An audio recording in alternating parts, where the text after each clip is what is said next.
Look at your hands right now. Those same hands could create something that would last for 2,000 years. Not with fancy tools or alien technology. Just wooden stakes, simple rope, and an understanding of the land that would make modern engineers jealous. In the driest desert on Earth, an ancient civilization carved images so massive they can only be fully seen from the sky. A hummingbird 93 meters long, a spider the size of a football field, a monkey with a spiraling tail stretching across the sand like a signature written for the gods. The Nazca lines have been called everything from an astronomical calendar to alien landing strips. And here is the strange part. After nearly a century of research, we still cannot say for certain why they were made. If you are using this to fall asleep, perfect. This mystery has waited 2,000 years. It can wait a few more hours while you drift off. Subscribe and stick around. Tonight, we are going to walk among the world's largest art gallery, one that was never meant for human eyes at all. The Nazca Desert sits about 400 kilometers south of Lima, Peru. It is a high plateau caught between the Pacific coast and the Andes Mountains. This is the Pampa Colorada, the colored plain, named for the reddish-brown rocks that blanket its surface like a layer of oxidized iron, and that iron coating is exactly why the lines survived. When you remove those dark pebbles, you expose the lighter clay underneath. The contrast creates lines visible from great distances. Simple technique, stunning results. This region receives perhaps 20 minutes of rain per year. Not 20 inches, 20 minutes. The air is so dry and still that these shallow grooves, only 10 to 15 centimeters deep, have survived for millennia. Weather that would destroy most archaeological sites has protected these instead. The desert floor is covered with what geologists call desert varnish. Over thousands of years, iron and manganese oxides have coated the surface stones, turning them dark reddish-brown. This coating creates the contrast that makes the lines visible. There is almost no wind here. The Pampa sits in a geographic pocket protected from the coastal breezes and mountain drafts. What little sand accumulates can be swept away with a simple broom. Maria Riesch proved that point thousands of times over. The subsoil contains high amounts of lime. When morning mist settles on the exposed clay, it hardens slightly, creating a protective crust. This natural process helps preserve the lines against what little erosion does occur. The landscape itself conspires to protect the art it holds. The first European to mention these markings was Spanish conquistador Pedro Cieza de Leon in 1553. He thought they were trail markers, nothing more.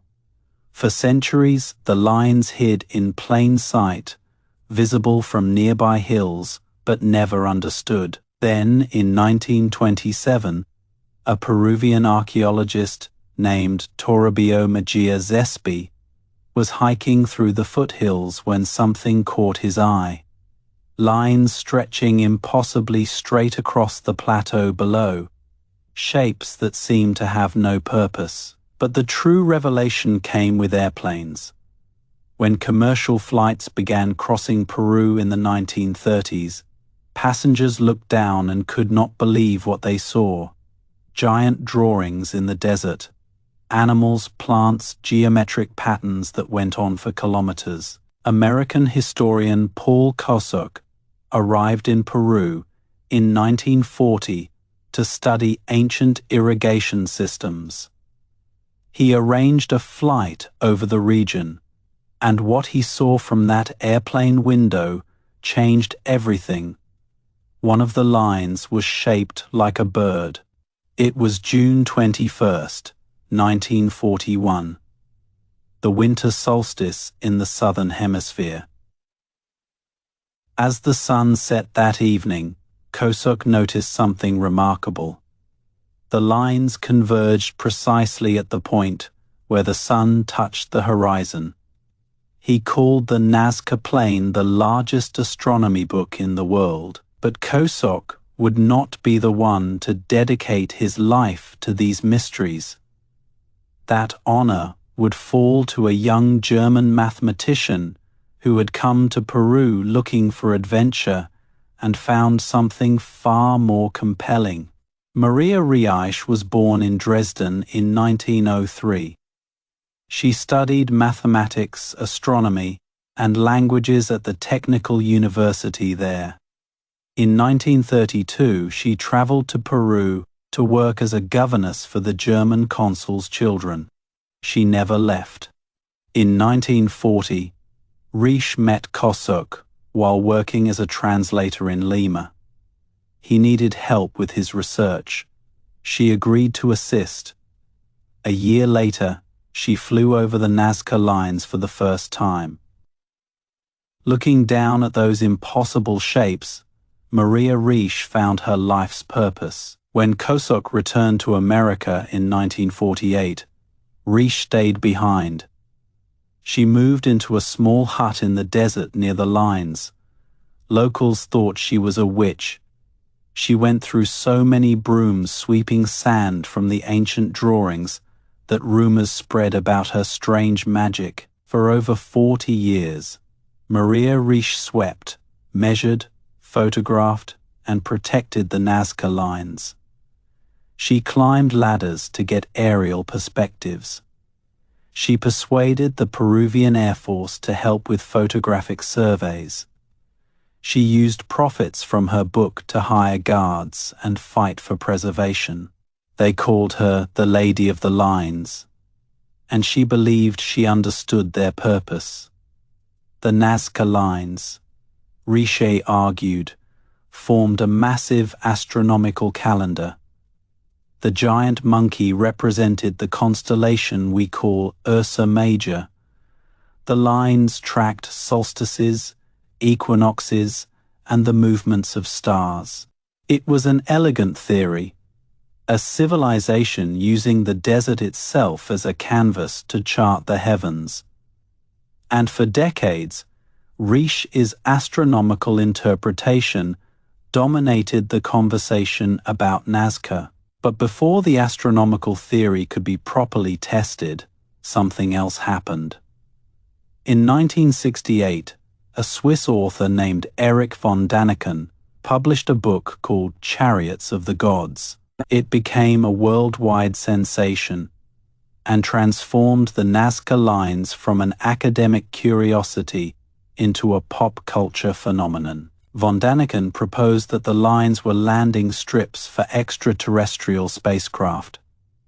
The ancient Nazca, he argued, could not have created such precise designs without help from above, and by help from above, he meant literal visitors from other planets, aliens who taught primitive humans their advanced knowledge before departing for the stars. He pointed to one particular figure, sometimes called the astronaut or the owl man. As evidence, it shows a humanoid shape with a large head and strange proportions. To von Daniken, this was a depiction of an alien visitor. To archaeologists, it was simply a Nazca priest or deity drawn in the stylized manner common to all Nazca art. The ancient astronaut theory captured public imagination like nothing before. Millions of people became fascinated with Nazca, precisely because the alien hypothesis seemed to offer a simple explanation for something genuinely mysterious. and von Daniken was very good at asking provocative questions. Tourists flooded into Peru to see the alien runways for themselves. The local economy transformed around this influx of visitors. Hotels were built, tour companies formed. Small planes began offering flights over the lines, so paying customers could see what the aliens had supposedly created. Maria Reich was furious. She had spent decades trying to understand the lines through rigorous research, and now a sensationalist was turning her life's work into fodder for fantasy. She devoted considerable energy to publicly debunking the ancient astronaut hypothesis. The problems with von Daniken's theory were obvious to anyone who actually studied the site. The lines are not runways, they are shallow trenches, only 10 to 15 centimeters deep. No spacecraft, no matter how alien, could land on such delicate surfaces without destroying them. And the figures themselves match perfectly with other Nazca art. The same hummingbirds appear on their pottery. The same spiders are woven into their textiles. If aliens created the lines, why would Nazca artists independently create identical images in their earthly crafts? Most damning of all, archaeological evidence clearly connects the geoglyphs to Nazca culture. Broken pottery found at the edges of figures matches Nazca styles. Wooden stakes used to mark construction have been carbon dated to the Nazca period. The alien hypothesis required, ignoring mountains of evidence. But then the astronomical theory also began to crack. In 1967, American astrophysicist Gerald Hawkins arrived with computer analysis. He studied 186 lines, checking their alignment against celestial events from 2,000 years ago. His conclusion, only 20% showed any astronomical orientation at all. That was no better than random chance. The stars and planets could not explain why these specific lines were drawn in these specific places. Hawkins did not destroy Reich's work, but he proved it could not be the whole answer. And there is another problem with the astronomical theory. Some of the lines overlap and cross each other. Certain areas of the Pampa look like a well-used chalkboard, designs cutting through older designs. If these were careful astronomical instruments, why would later generations draw over them? So, if the lines were not primarily astronomical, what were they for? This is where we need to look more closely at who made them. And the answer takes us to one of the most fascinating civilizations in pre-Columbian America. The Nazca culture flourished on Peru's southern coast from about 200 BCE to 600 CE. They settled in river valleys that cut through the desert, creating an oasis civilization in one of the harshest environments on Earth. But they were not the first. The Nazca inherited much from an earlier culture called the Paracas, who dominated this region from around 800 BCE. The Paracas were master weavers, creating elaborate textiles to wrap their dead.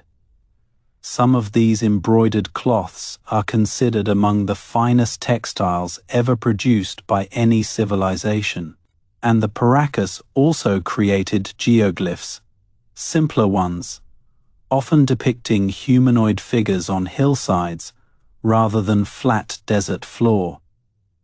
Some of the older markings at Nazca are attributed to this earlier culture. The tradition of drawing on the landscape did not begin with the Nazca. They inherited it and transformed it into something unprecedented. The transition from Paracas to Nazca happened gradually around 100 BCE. Pottery styles changed. Textile techniques evolved, and the geoglyphs grew larger, more complex, more ambitious.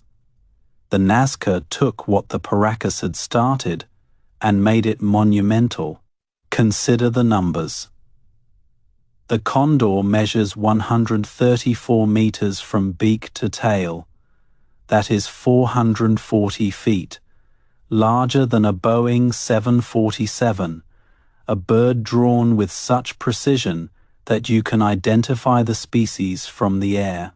The pelican stretches even further, 285 meters long, nearly 935 feet.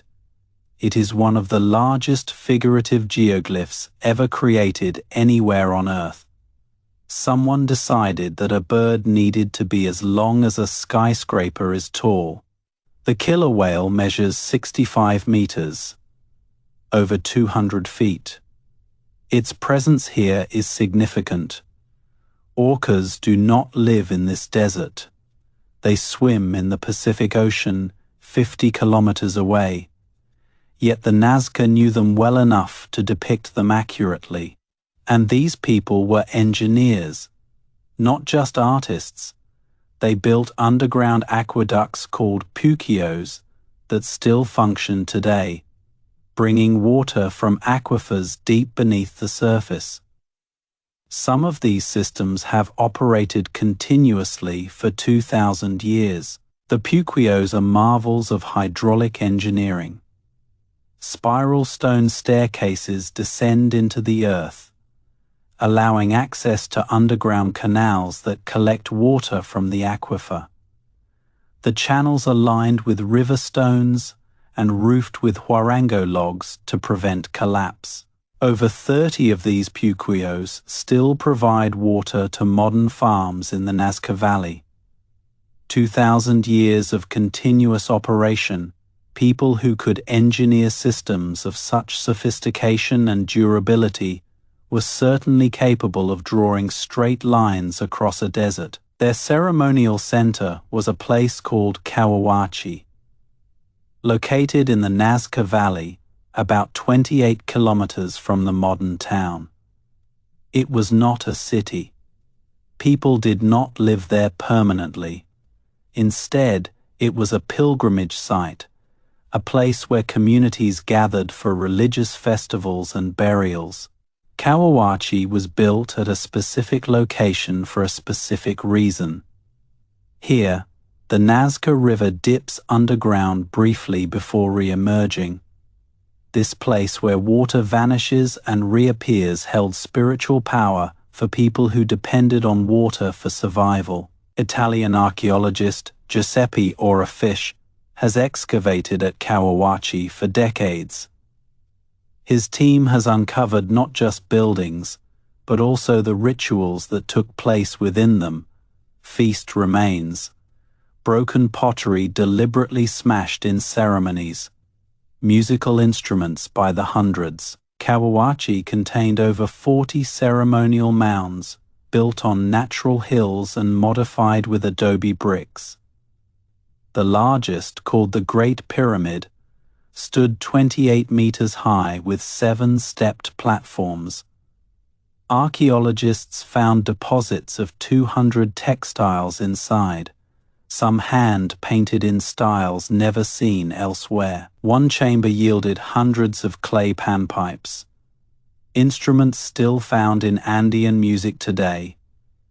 The Nazca made music part of their worship processions through the desert, would have been accompanied by haunting melodies echoing across the pampa. The plazas at Cahuachi show signs of large gatherings.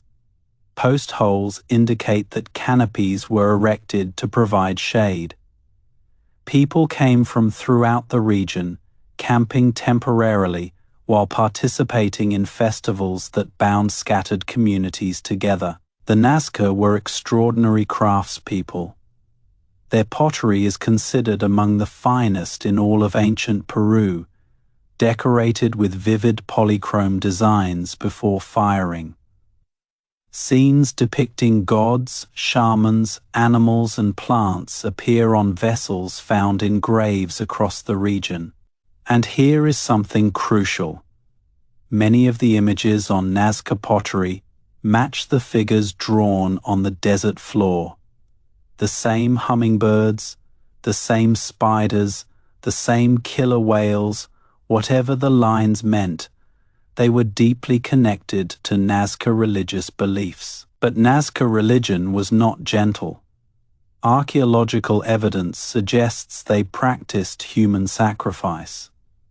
Pottery shows scenes of decapitation, and researchers have found numerous trophy heads, skulls with holes drilled in the forehead through which rope was threaded. Some scholars believe these trophy heads belong to enemies killed in battle.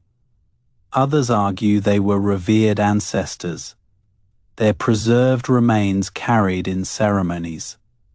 Either way, death and ritual were deeply intertwined in Nazca culture. The evidence for ancestor worship is compelling. Nazca graves were often reopened repeatedly over generations. Families would return to add new burials alongside the old. The dead were not forgotten, but remained part of the community, consulted through ceremony, honored through continued attention. The dry desert climate preserved bodies remarkably well. Mummies wrapped in fine textiles survive with hair, skin, and features intact. Some were buried in seated positions, as if waiting to participate in ceremonies yet to come. The living and the dead shared the same sacred landscape. The trophy heads appear repeatedly in Nazca art. Pottery shows processions of figures carrying severed heads.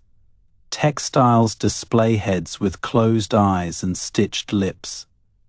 Whatever these heads represented, they held enormous religious significance for the people who collected them. Recent DNA analysis has shown that many trophy heads came from the same population as their collectors.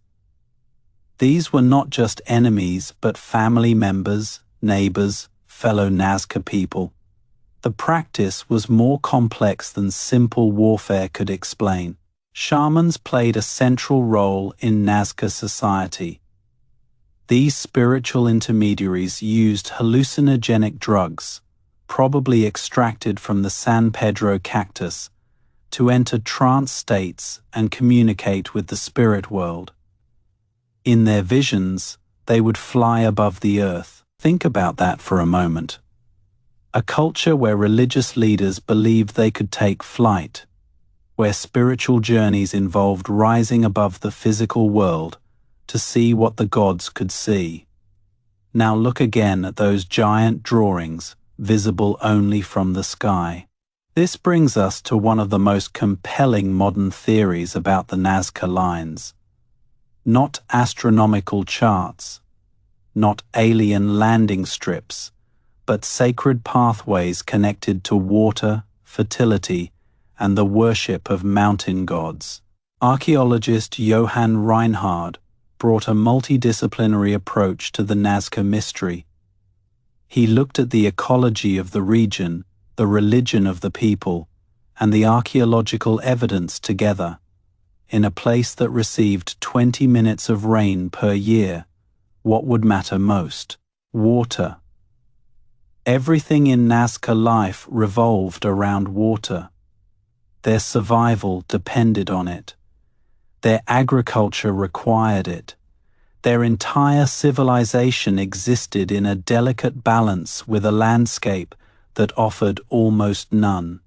And where did water come from in the Nazca worldview? The mountains. Rain fell in the high Andes. Rivers flowed down from those peaks. Underground aquifers were fed by mountain runoff. The gods who controlled water lived in those mountains. Reinhard proposed that the Nazca lines were sacred paths. Pilgrims would walk these lines as acts of worship, perhaps processing toward places where rituals could summon rain. The straight lines led to specific locations, the geometric shapes marked areas for ceremonies, and the animals. They were symbols of water and fertility. Spiders were believed to bring rain. Hummingbirds represented the energy of pollination and growth. Monkeys came from the Amazon, the land of abundant water to the east. Each figure invoked the aid of nature deities. The giant trapezoids that dominate much of the pampa were gathering places, wide spaces where groups could enter and exit for communal ceremonies. Big enough for hundreds of people to participate in rituals pleading for water from the gods above. Consider the spider. This figure measures 47 meters, about 150 feet. Every leg is perfectly placed. The body proportions match those of a real arachnid. But Maria Reisch noticed something even more interesting about this particular drawing. The spider depicted here appears to belong to a genus called Rhizoanuli, one of the rarest spider families on Earth, and there is something peculiar about its third leg. It extends with a specialized tip used for reproduction, a detail only visible under microscope examination. These spiders live in the Amazon rainforest, hundreds of kilometers away from the Nazca desert. Someone had studied these creatures with remarkable precision. Someone had knowledge that seems far beyond what we typically attribute to ancient civilizations. Recent analysis by ornithologists has added another layer to this mystery. The hummingbird depicted in the desert does not match any species native to the Nazca region. Instead, it appears to represent a hermit hummingbird, a subspecies found only in the forested regions far to the north and east. The Nazca chose to depict exotic creatures, animals they knew from trade routes or journeys to distant lands. Not the birds they saw every day, but rare species that held special significance. Each figure was a deliberate choice, not a random doodle. The dog figure is 170 feet long. Its legs stand straight and parallel, its tail points upward, its mouth is open as if barking or panting. Peru has only one native dog breed, the Peruvian hairless, an animal that has been depicted in art from this region for thousands of years. Among the animal figures are also plants, trees with spreading branches, flowers with geometric petals. These vegetation symbols remind us that the Nazca were an agricultural people. Their survival depended on successfully growing crops in a landscape that seemed designed to kill them. Recent research from 2015 supports this pilgrimage theory. Archaeologists found that different geoglyphs were created by at least 2 different groups of people. Some images were made by removing dark stones to reveal light sand beneath. Others were created differently. These different techniques suggest different communities, each with their own traditions, converging on the Nazca plain. The lines along one route depicted condors and llamas. Those along another showed supernatural beings and trophy heads. Different paths to the same sacred destination. That destination, Cahuachi, the pilgrimage center overlooking the lines themselves. A place where communities gathered for harvest festivals, ancestor worship, and burials. The geoglyphs were part of a sacred landscape connecting scattered villages to a central ceremonial heart. But here is where the mystery deepens. Around 500 CE, something went wrong. Cahuachi was deliberately buried.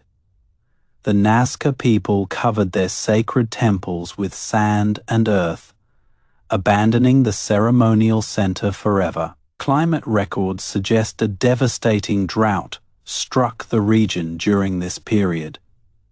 The rains failed, the rivers dried up, and there is evidence the Nazca themselves may have made things worse. They had been cutting down prosopis trees, desert hardwoods, to clear land for agriculture. These trees were ecological keystones, their roots preventing erosion and helping maintain the water table. As the trees disappeared, the land became more vulnerable to climate shocks. When El Niño brought floods instead of gentle rain, there were no root systems left to hold the soil. Irrigation channels washed away. Agricultural terraces collapsed.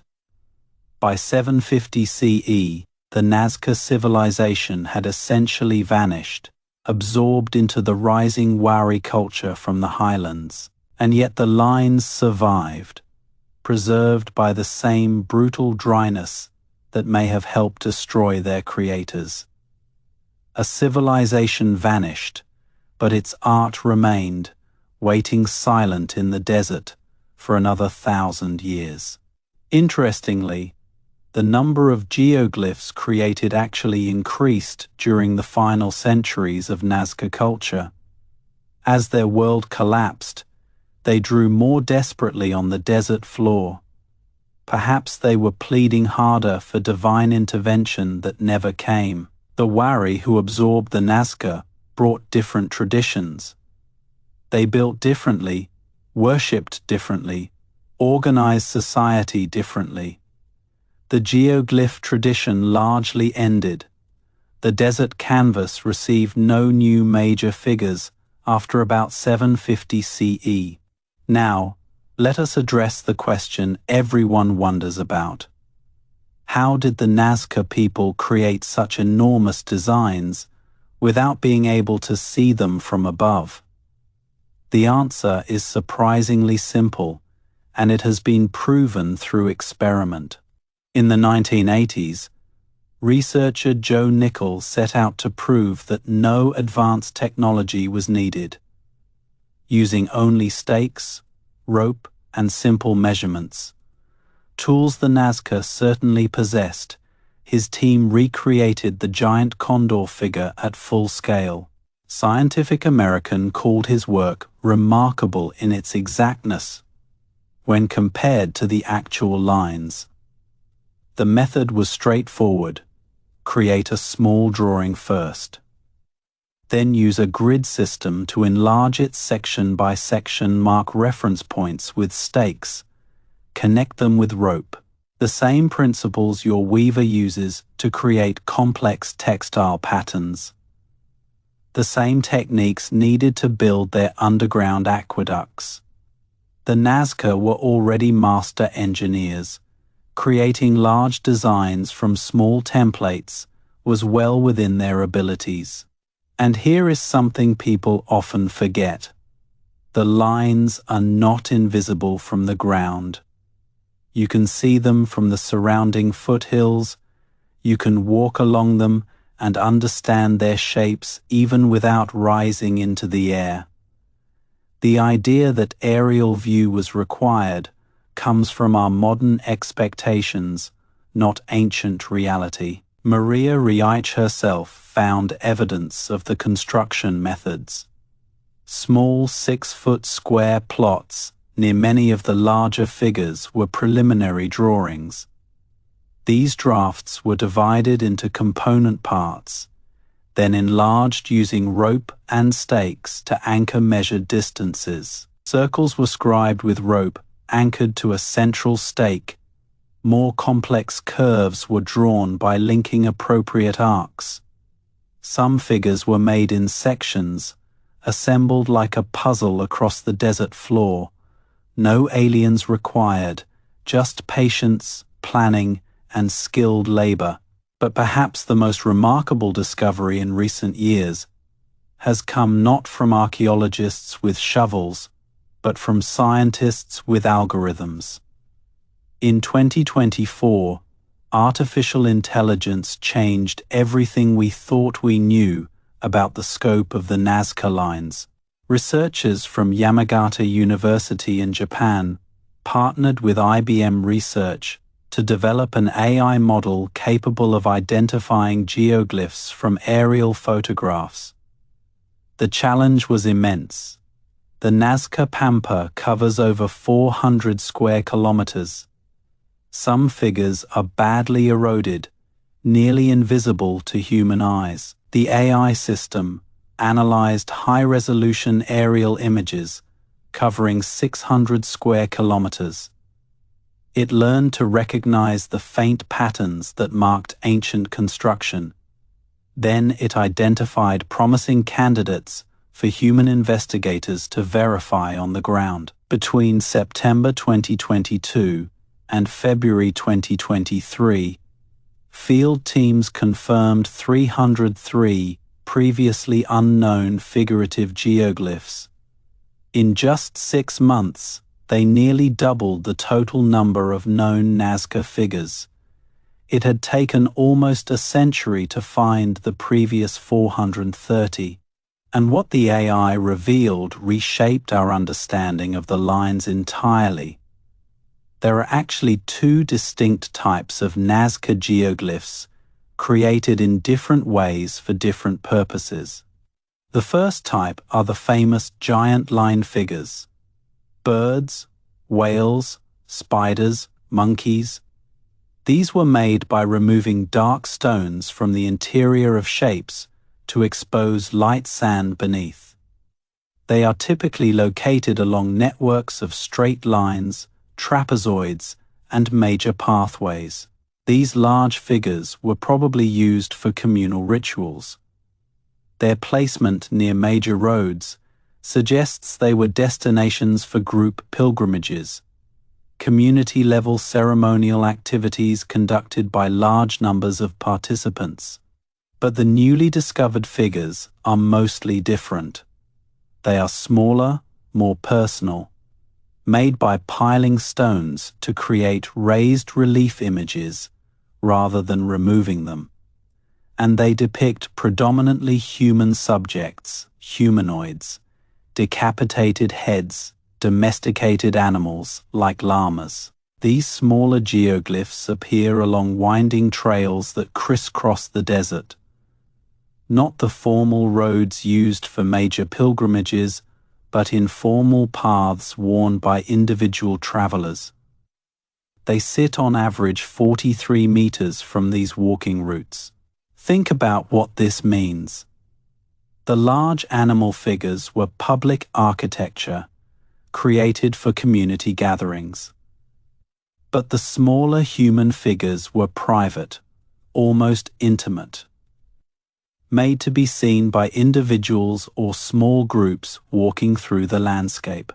Among the newly discovered images is a remarkable figure, a killer whale holding a knife, 22 meters long, and it connects to something found on Nazca pottery, scenes showing orcas with knives decapitating humans. Sacrificial imagery made permanent in the sand.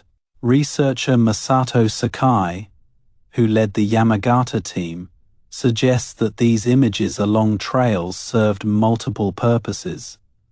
Markers for routes, representations of social groups, sites for small-scale rituals, messages left by travelers who passed this way before. The AI estimates hundreds more geoglyphs remain undiscovered. Nearly 1,000 promising candidates identified by the algorithm still await ground verification. Every survey reveals the ancient Nazca were far more prolific artists than anyone imagined, and perhaps that is the most humbling realization from this discovery. After almost 100 years of research, we had found barely half of what was actually there. The desert still holds secrets we have not even begun to uncover. But even with all this new information, the fundamental mystery remains. Why create art that you yourself could never fully see? Why invest such enormous effort in designs meant for eyes that would never look upon them in your lifetime? The most honest answer is that we do not know. We can propose theories, we can find evidence, we can make educated guesses based on archaeology, anthropology, and comparative religion. But the Nazca left no written records. Their voices have been silent for 1,500 years. What we do know is that these were not primitive people creating idle doodles. The Nazca built irrigation systems of stunning sophistication. Their textiles rivaled anything produced in the ancient world. Their pottery represented the pinnacle of ceramic arts in the Americas. They had the knowledge to survey vast distances with remarkable precision. They had the social organization to coordinate large labor projects. They had the religious beliefs that connected the physical world to spiritual realms above. Perhaps the lines were messages to mountain gods, pleas for water etched across a parched landscape. Perhaps they were sacred pathways walked in ritual procession, connecting scattered communities to central shrines. Perhaps they marked territories, commemorated victories, or honored ancestors. Perhaps the shamans who flew in drug-induced visions wanted permanent proof of what they had seen. Perhaps the act of creation mattered more than the final result. Perhaps meanings that were obvious 2,000 years ago are simply lost to us now. Maria Riesch, who spent 50 years sweeping sand from these ancient drawings, had her own perspective. She once said that to understand the lines, you had to stop looking for the answer and start feeling the questions. The wonder mattered as much as the explanation. She died in 1998 at age 95, buried in the desert valley she loved. The airport in Nazca bears her name. Her former home is now a museum, and the lines she protected are a UNESCO World Heritage Site, visited by hundreds of thousands of people each year. But the preservation fight continues. In 2014, Greenpeace activists damaged the ground around the famous hummingbird geoglyph while placing protest banners.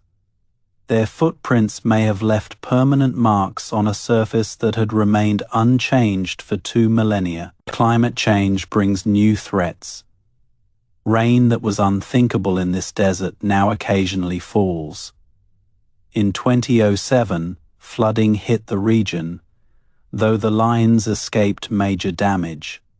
But as weather patterns shift, the very dryness that preserved the geoglyphs cannot be guaranteed. The Trans-American Highway cut directly through one of the figures, the lizard, before anyone realized what was there. Urban expansion, agricultural development, and simple human carelessness continue to threaten the site.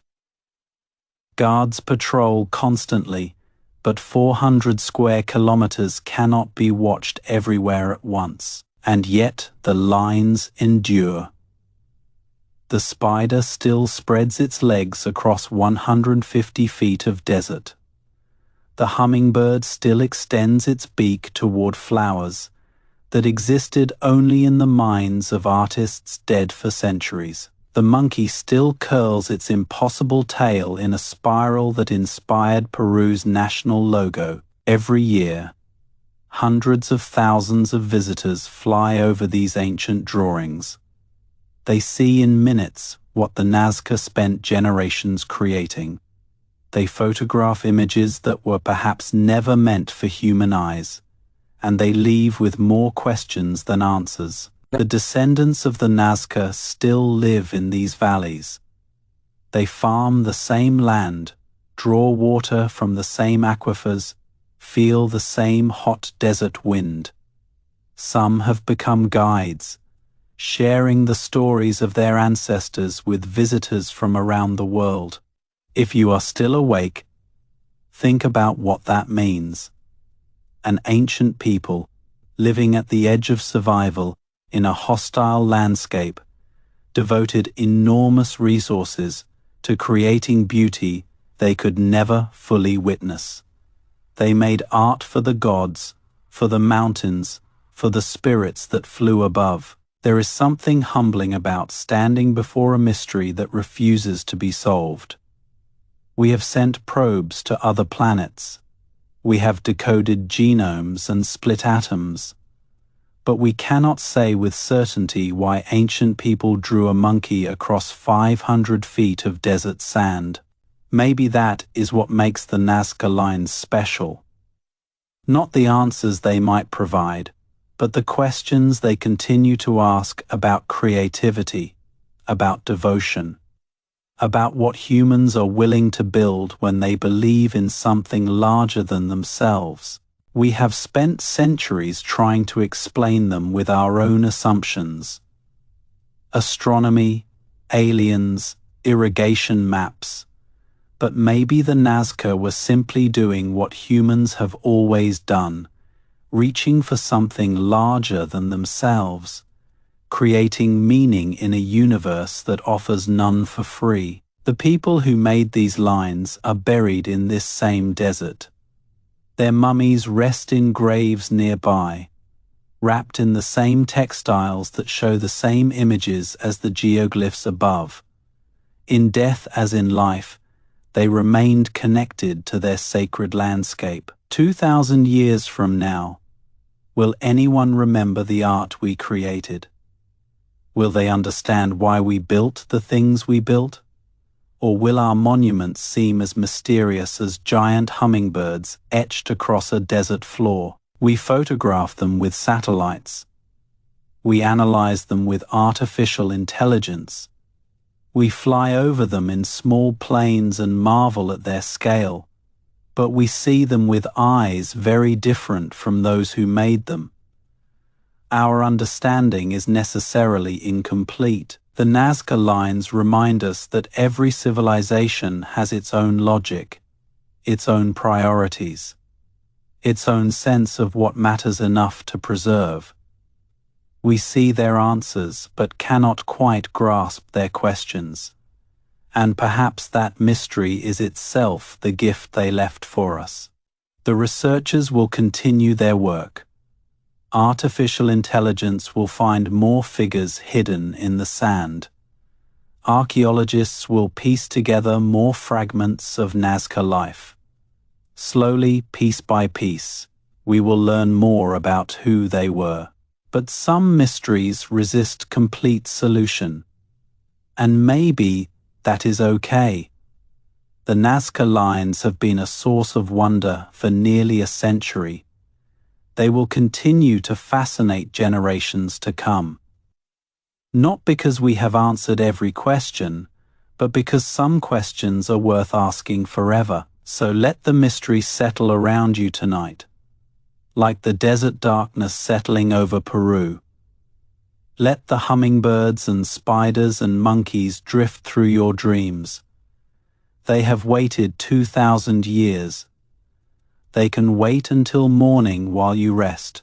Subscribe if you enjoyed this journey into the unknown. And when you wake, remember that somewhere in the driest desert on earth, giant drawings are still waiting, created by hands like yours, for reasons that remain beautifully, enduringly unclear. The Nazca created something that outlasted their entire civilization, something that speaks to us across millennia, even if we cannot quite understand the words. That is its own kind of magic. No aliens required. Sleep well.